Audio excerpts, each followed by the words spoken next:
You think being feared means being cruel. You think people only cross those who are weak, and that the man who cannot be crossed must be aggressive, loud, or violent. That belief is not just wrong. It is the reason you have been confusing intimidation for power, and why you have never understood why some men command silence without ever raising their voice. Think about the last time you walked into a room and felt the temperature change, not because you said anything, not because you demanded attention, because people shifted, conversations became more deliberate. Someone stopped mid-sentence and rephrased. Another person offered you a seat before you asked. You felt the shift in your chest, the specific, quiet recognition that you were being handled carefully. You told yourself it was nothing. It was not nothing. The behavioral scientist Robert Cialdini, who spent 30 years documenting the specific mechanisms through which human beings calibrate their behavior toward other people, identified authority as the most durable of all social influence principles. Not performed authority, not announced authority. The specific invisible authority that communicates itself through consistency, restraint, and the specific willingness to let silence do the work that most men fill with words. The way to have power is to take it, Robert Greene, in the 48 Laws of Power. He meant that authority is never granted. It is occupied, and the man who occupies it so completely that others feel its weight without being told to, that man has crossed a threshold that most people in his life will never cross. You may have already crossed it. 5 signs. Each one names a specific behavioral shift in the people around you that confirms something most men spend their entire lives pursuing and never reach. If 4 of the 5 apply to your current life, you are already there, and you have been misreading the signals as social friction rather than social confirmation. Before the first sign is named, understand the architecture beneath all 5, because these signs do not exist in isolation. They are expressions of a single mechanism that your environment has learned to respond to, and once you understand the mechanism, you will see all 5 differently. Every social environment operates as an information processing system. Every person in your orbit is continuously collecting data about you, your responses under pressure, your behavior when tested, your willingness to enforce standards when enforcement is costly, and building an internal model of who you are and what you will do. That model determines how they approach you, what they say around you, what they withhold from you, and how much space they give you without being asked. Most men never develop a stable model in the minds of the people around them. Their responses are inconsistent. They enforce standards sometimes and capitulate others. They react emotionally in some situations and rationally in others. They draw lines and then step over them when the pressure is sufficient. The people in their environment learn that the model is unreliable and therefore worth testing continuously. Testing consumes energy on both sides and produces nothing except ongoing low-grade friction. The man who has developed authority, gravity, has built a model in the minds of the people around him that is stable, accurate, and consistently confirmed. They stopped testing, not because they gave up, because the tests kept producing the same result. And the result told them the cost of testing was higher than the benefit. That is the architecture. 5 signs confirm it is operational in your life. The first sign is the most immediate, the most physically felt, and the most misread. Think about the last time you walked into a room where people were already engaged in conversation. Not a formal meeting, a casual environment where people were speaking freely. And something shifted when you entered, not dramatically. A conversation became slightly more measured. Someone who was speaking with animated ease became slightly more deliberate. The specific quality of the room changed in a way that was invisible to anyone who did not know to look for it. You noticed it. Sign 1. People choose their words carefully around you. This is not about fear of you. It is about awareness of you. The people who choose their words carefully around you are not afraid of what you will do. They are responding to what they have already learned about what you notice. Somewhere in the history of your relationship with them, in a past conversation, a past moment, a past instance where you caught an inconsistency or named something they hoped would go unnamed, they learned that you are not someone who misses things. You are in a conversation and someone starts a sentence, pauses, and reconstructs it. Not because they were uncertain about grammar, because the first version of the sentence was imprecise, and they caught themselves before delivering imprecision to someone who would notice it. You feel the pause. You do not comment on it. but you register it, and so do they. This is called social precision pressure, the behavioral adjustment that occurs when a person believes their words are being received with higher than average analytical attention. It is not paranoia on their part, it is an accurate reading of the environment. You do pay closer attention than most people. You do notice inconsistency. You do remember what people said in previous conversations and hold it against what they say now, and they have learned this through experience, not through being told. The man who operates at a lower level of social authority gets comfortable, sloppy conversation from the people around him. Nobody edits themselves for someone whose attention they have assessed as casual. The man who has developed authority gravity gets the edited version of every person he interacts with, the version people produce when they believe their words are being genuinely processed. Most men would find this isolating. The man who understands it recognizes it as information. The editing itself tells you something about the gap between what someone is willing to say to you and what they actually think. That gap is data. The operational instruction: do not make it easier for people to be imprecise around you. Your silence after a poorly constructed statement does more work than any correction ever could. Let the pause sit. Let them feel the specific discomfort of having said something that did not survive its own delivery in your presence. They will reconstruct, and the reconstruction will be closer to what is actually true. The first sign is about how people speak. The next sign is about something they stop doing entirely, and its absence is louder than anything they could have said. Every man has experienced the specific social dynamic of being tested. Minor disrespects, small provocations, comments designed to measure the edge of your tolerance. The people who once did this to you, when did they stop? Sign 2. People stop testing you. Testing does not look like aggression. It looks like a joke that lands slightly wrong. A boundary crossed just enough to see what happens. A commitment made and then not honored to see whether you will enforce or absorb. A statement made about you in a group setting that contains a slight distortion to see whether you will correct it or let it stand. Every person in your environment has tested you. They did it early in the relationship when the model was still being built. They were not necessarily malicious. They were calibrating, determining how much space they could occupy in relation to you, how much you would absorb, what the cost of pushing would be. At some point, after you responded correctly to enough tests, the testing stopped. Not because they became more respectful, because they completed the assessment. The model was finished, and the model told them, the cost of testing this person is higher than the benefit of knowing the result. Think about the specific person in your life who used to make comments that required a response, the kind of comment that was never quite an insult, but always required you to decide whether to let it pass. When is the last time they made that kind of comment to you? When is the last time someone in your regular environment tried to move a boundary you had established? If you cannot remember, the tests have stopped. The mechanism beneath this is what behavioral researchers call punishment expectancy, the cognitive anticipation of a negative consequence that inhibits behavior before the behavior occurs. They are not waiting to see what you will do. They have already calculated it based on past data, and the calculation produced a number high enough to make the test not worth running. Here is the part that most men misunderstand about this sign. The absence of tests is not peace. It is respect, operating quietly. The man who never gets tested is not getting tested because nobody around him has bothered to form a model, because the model would not be worth the effort of building. He is irrelevant to the calibration process. The man who used to get tested and no longer does has something different. He has a completed model that produced a specific outcome, and that outcome is what the people around him are responding to every day without telling him. The operational instruction: do not relax into the absence of tests as though the work is done. The model is maintained by consistency. The moment your responses become inconsistent, the moment you absorb something you previously would not have, the testing restarts, not because something changed in them, because the data changed and the model needs updating. The first 2 signs are about how people speak and what people stopped doing.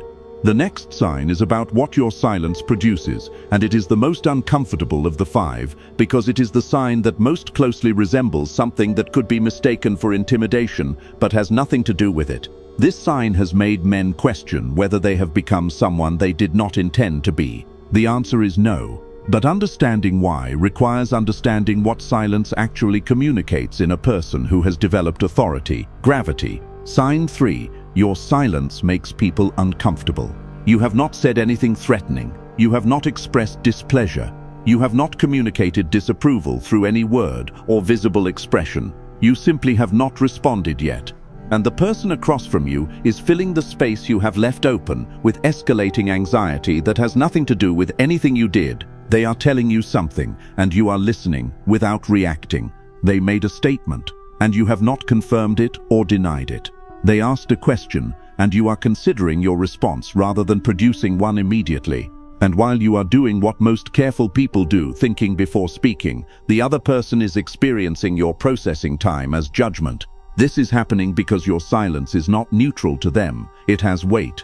They have enough historical data about you to know that your silence is not absence. It is assessment. They have seen what follows your silence in previous situations: the precise observation, the accurate read, the specific statement that demonstrates you were listening at a level they underestimated. They have learned that your quiet is not the quiet of someone who has nothing to say. It is the quiet of someone who is deciding what to say. And what you decide will be worth hearing, whether or not it is comfortable. In 2019, a documented study on social dynamics in high-stakes negotiation environments recorded a consistent pattern across hundreds of professional interactions.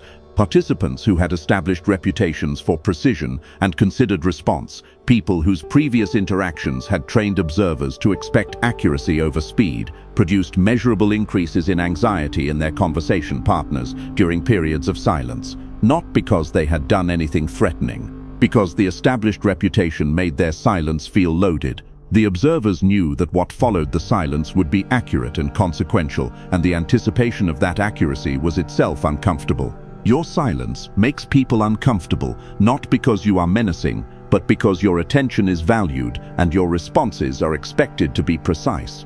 The anxiety they experience is the specific anticipation of being seen clearly by someone whose clarity they have learned to respect. The operational instruction: do not fill silences to make people comfortable. Every time you fill a silence with reassurance or premature response, you are teaching the people around you that your silence is available for management, that their discomfort with it will produce a rescue.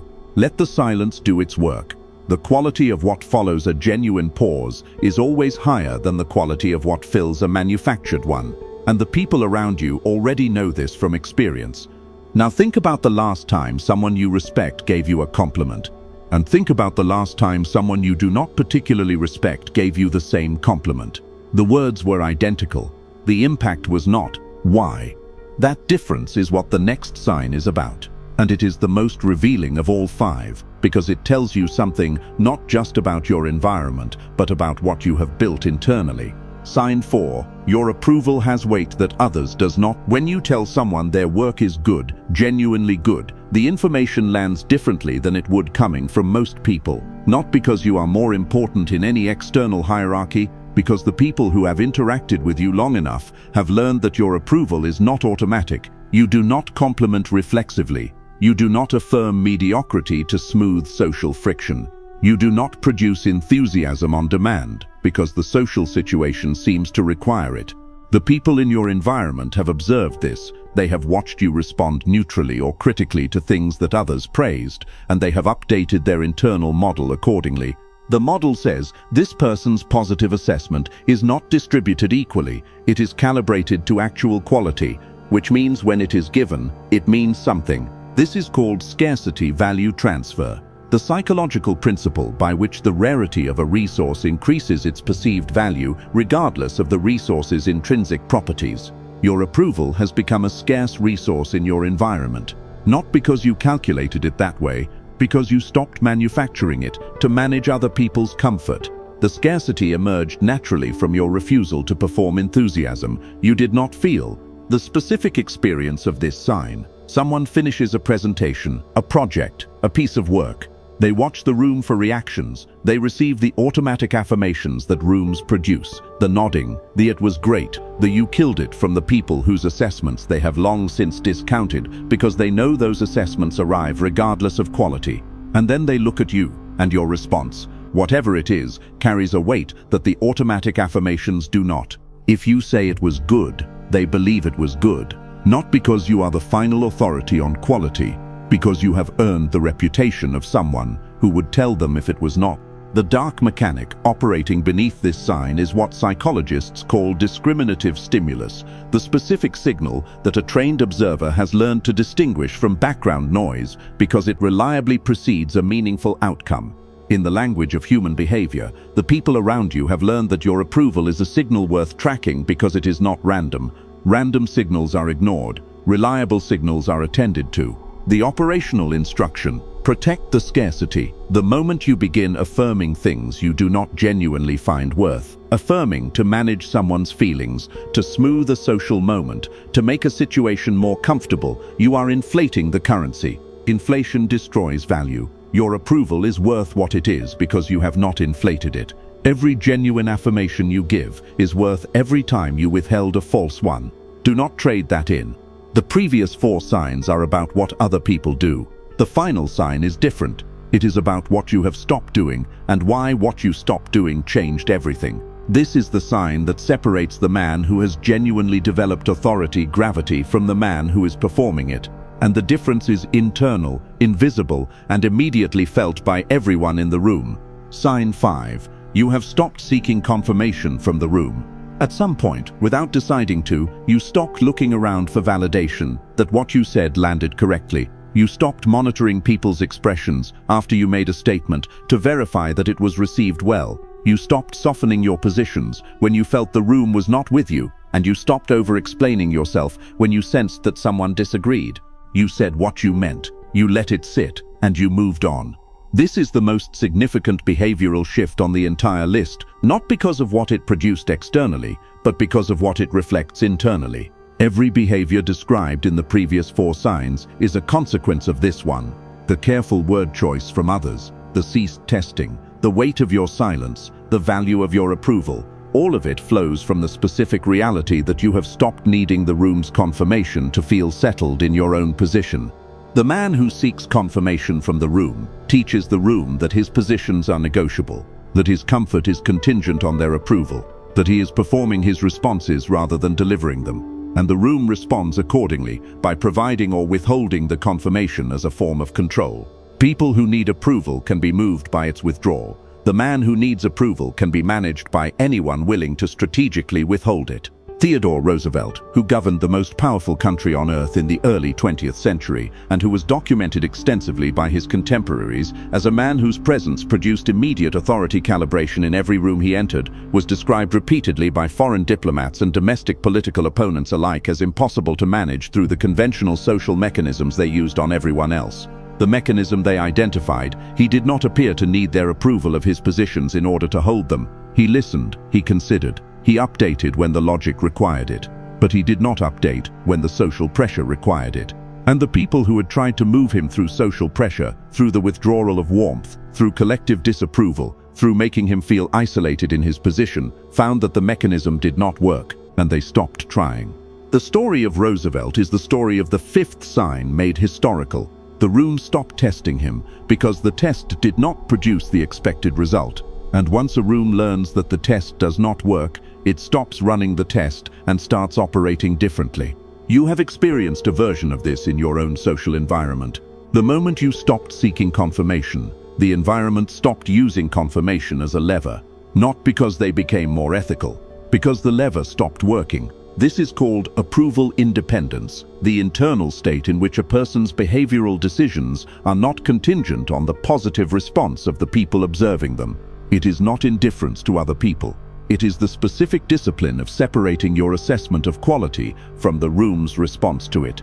You can care deeply about whether something is good without caring whether the room's response confirms that it is good. The operational instruction: examine your most recent social interactions. In which moments did you feel the pull to check whether what you said was received well? And in which moments did you resist that pull and let the statement stand unmodified? The moments where you resisted are the moments where you operated from the 5th sign. The moments where you yielded to the pull are the moments where the mechanism was still in place. You are building something that takes consistency to maintain. Every time you seek confirmation, you reinstall the lever. Every time you don't, you reinforce the gravity. Now step back and look at all 5 together. People choose their words carefully around you. They have stopped testing you. Your silence carries weight. Your approval has become a scarce resource. You have stopped seeking confirmation from the room. 5 behavioral patterns, 5 different expressions of the same single reality. Every one of these signs is a consequence of authority, congruence, the state in which a person's internal standards, external behavior, and responses under pressure are all aligned with the same underlying set of values and commitments. The people around you have experienced enough interactions with you to build a model of that alignment, and the model is what produces every sign on this list. This is the insight that most content in this niche never reaches. The authority that makes other people adjust their behavior is not produced by projection, not by strategy, and not by performance. It is produced by congruence. The man whose internal standards match his external behavior, who does not hold a position he does not actually hold, who does not affirm what he does not actually affirm, who does not react in ways that do not reflect his actual response to the situation, is the man whose environment cannot find the gap between who he appears to be and who he actually is. The man without that gap cannot be manipulated through the gap. Machiavelli observed this in the rulers who survived the most politically lethal environments of Renaissance Florence. The specific quality that distinguished the men who maintained their positions through decades of court politics from the men who were maneuvered out of them within months. He wrote, "Men in general judge more by their eyes than by their hands, for everyone can see, but very few have to feel." He meant that the display of who you are is what most people respond to, and the man whose display is congruent with his reality gives his environment no alternative reality to leverage against him. The 5 signs are not achievements to collect. They are confirmations of a process that is already underway. The question is not whether you have these signs. The question is whether you understand what produced them well enough to protect the conditions that allow them to persist. If this video named something you have been experiencing without language for it, like it. That is all. 1 sentence. Subscribe if this precision is what you want consistently. If you want access to the complete authority gravity framework, the specific behavioral protocols for each of the 5 signs that cannot be published publicly because they move into operational territory, this platform is not designed to contain. Click the join button below.